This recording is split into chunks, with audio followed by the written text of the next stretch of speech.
moment to let it go. You know that I'm into them way too cold. You can't manage this, can't break this, boy, I'm funded. Gotta keep my distance when you not 100. Those the same ones say they love you, they funny. You can't match my energy, and yeah, you know it. Way too cold. Yeah, man, I'm way too cold. Way too cold. Yeah, man, I'm way too cold. Way too cold. Yeah, man, I'm way too cold. Yes, I'm into it. Yeah, man, I'm way too cold. Enfin, l'Alliance, quand je dis Renault, c'est Renault-Nissan. Elle a ces batteries-là parce qu'en 7 mois, il fallait qu'on fasse cet objet-là. Mais là, on est en train de produire nos propres batteries. Et pareil, on va faire l'inverse de ce que font les autres. C'est-à-dire, comme on veut des batteries, des petites batteries, pas avoir des voitures de 3 tonnes, hein, d'avoir des voitures, une Zoé, c'est déjà 1,5 tonne. Hein. Une Zoé, hein. Quand vous imaginez, quand c'est une petite voiture, c'est déjà lourd, hein, les batteries. Donc nous, on va faire des petites batteries.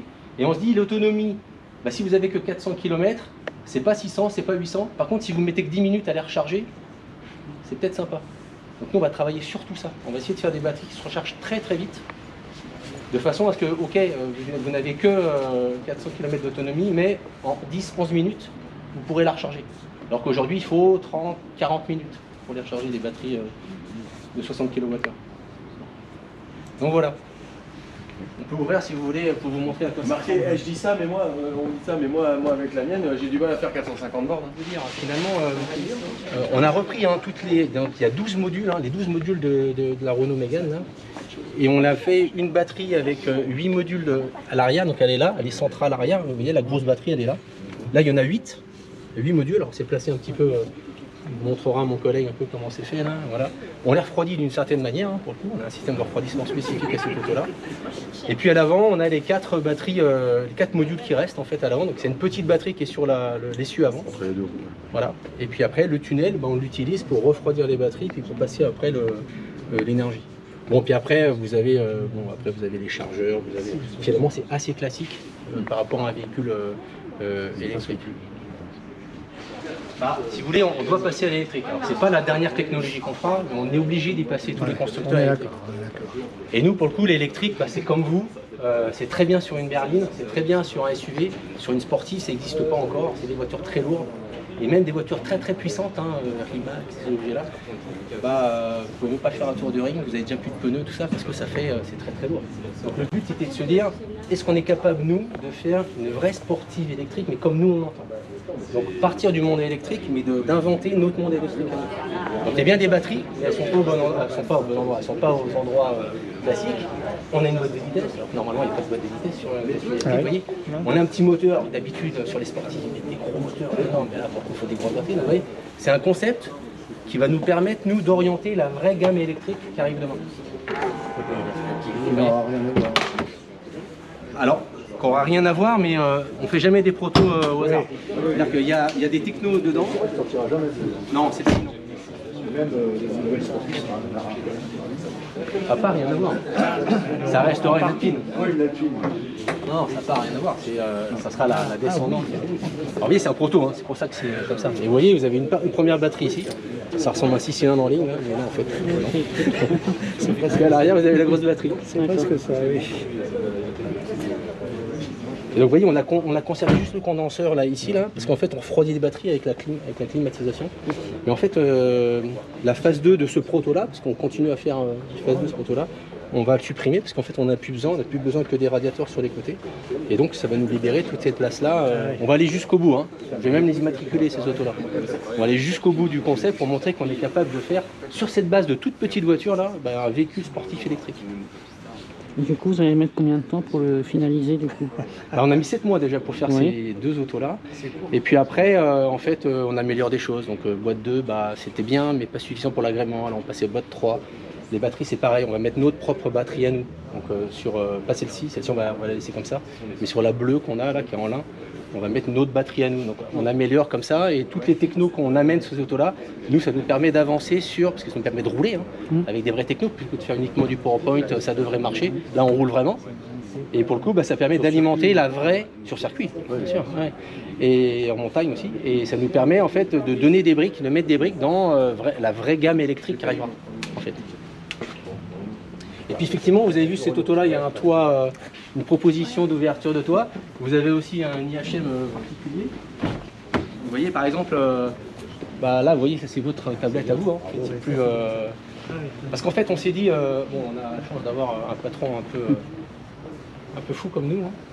Et comme on avait bien avancé sur cette auto-là, il nous a dit, bah, nous, on a tout intérêt, sur les versions thermiques, là, de continuer à la développer.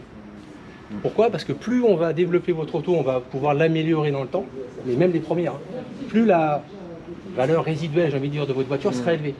Plus elle est élevée, plus nos voitures futures elles seront chères, plus moins ingénieur j'ai des sous. En fait, c'est le cercle vertueux, on va dire. Voilà. Donc nous, on va continuer à développer cette auto-là, la auto que vous connaissez. Et donc pour le coup, bah, l'IHM, c'était... c'est pas ce qu'il y a de plus exceptionnel dans une Alpine. Donc pour le coup, on s'est dit, bah, tant qu'à faire, on va trancher.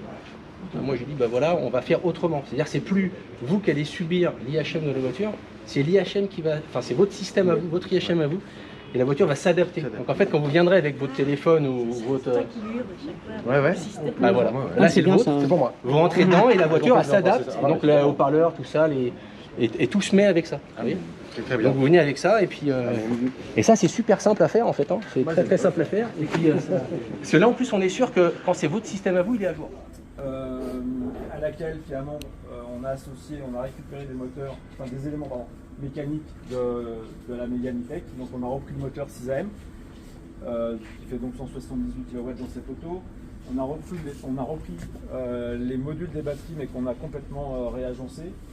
On a repris l'onduleur, le chargeur 7 kW. Et puis l'autre point important qui a été assez délicat quand même, c'est les architectures électroniques. Parce qu'une Mégane électrique, c'est une architecture électronique récente, hein, ce qu'on appelle Suite 200. Voilà. Et puis la 110 thermique, elle est avec une architecture électronique d'une Clio 4, donc qui a à peu près 10 ans d'existence. Donc faire communiquer des architectures électroniques avec 10 ans d'écart de génération, c'était un point important qu'il a fallu traiter, donc on l'a fait au travers de petits calculateurs.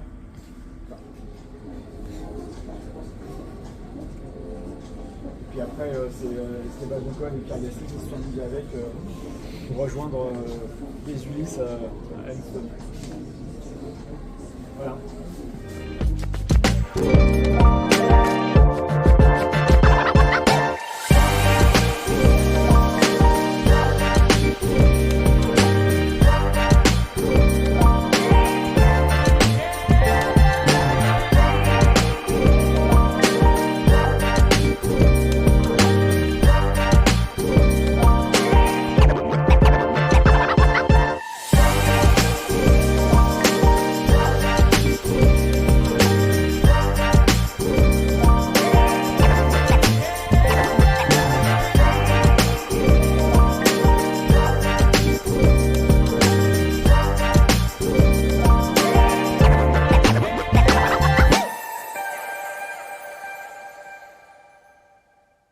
Rejoignez-moi sur mes réseaux sociaux Instagram, Facebook, bien sûr YouTube.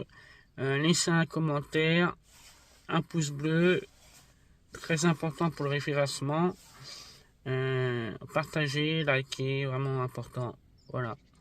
Donc continuez à vous abonner à ma chaîne YouTube. Et sur ce les amis, ciao ciao.